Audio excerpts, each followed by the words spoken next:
At 3:14 in the morning, 3 small Ukrainian drones lifted off from a launch site hidden deep in the forests of Sumy Oblast.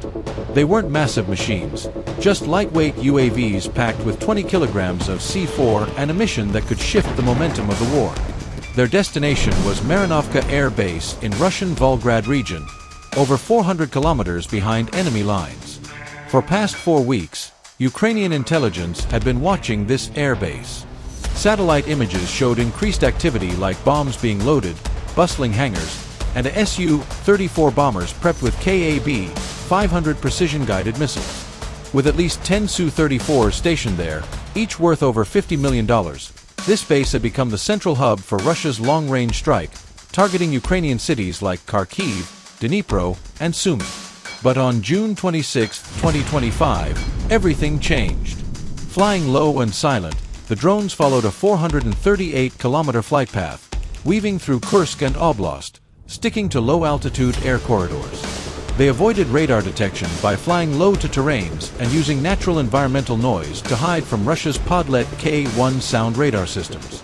Each drone followed a 3-phase waypoint route, pre-programmed with visual tracking algorithms and terrain imaging sensors. At 4:20 a.m., after over an hour in the air, the formation split. Drone 1 maintained a 120-meter altitude and led the spearhead, scanning the approach to Marinovka. Drone 2 shifted left, flying at 90 meters. Drone 3 veered right at 110 meters.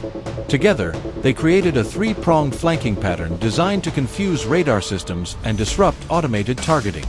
The base was surrounded by low terrain, tree clusters, and abandoned depots, which acted as perfect cover.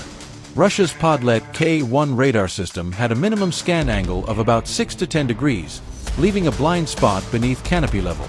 The natural thermal clutter from tin roofs, vegetation, and fluctuating temperatures added another layer of concealment. For 90 seconds, the drones disappeared from all Russian early warning grids. And that was all the time they needed. At 4:22 a.m., Drone 1 locked on to its target, Maintenance Bay 2. Inside was Su-34 Red 34, just repaired and fueled for a strike mission. The drone dropped to a 28-degree angle and accelerated to 140 kilometers per hour. It was armed with a 2.6 kilograms shaped charge warhead with a tungsten core and hardened steel casing, built to pierce industrial targets. The warhead hit the hangar roof at a structural weak point. The explosion triggered an instant fire, consuming the aircraft within seconds. 2 oxygen tanks near the west wall detonated, amplifying the blast. The shock waves sent metal shards over 80 meters. The heat warped the cockpit, melted the wings, and reduced the jet to a husk. In a command van 32 kilometers away, Ukrainian operators watched via infrared feed. A thermal spike lit up the screen. Target confirmed. Red 34 neutralized. Seconds later, Drone 2 adjusted its vector by 4 degrees and headed for the eastern tarmac.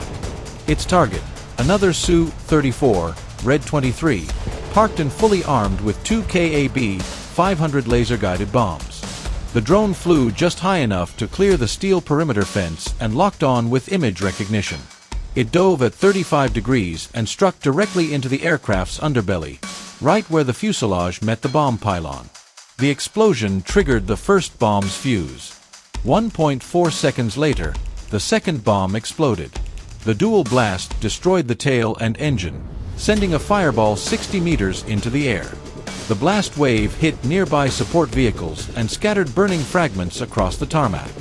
Inside the command van, a coordinator confirmed, Target 23 destroyed. Fireball confirmed. Drone 3 was inbound. But its target zone, Parking Bay 3, was now engulfed in smoke and heat. The onboard AI recalculated. In just 1.7 seconds, it switched to Plan B, the southern bomb depot. The drone altered course, dropped speed slightly to 125 kilometers per hour, and began navigating without GPS, which had been jammed by a nearby Russian REB unit. No matter. Before GPS blackout, the AI had locked onto a visual target, a sloped steel roof identified as a known structural weak point. Using terrain imaging and gyroscopic data, the drone continued blind, relying entirely on visual tracking. The bomb depot was a Soviet era structure. Tin roof, steel frame, no blast proofing. Inside were at least 30 FAB-250s and an unknown number of KAB-500s, all stacked for loading.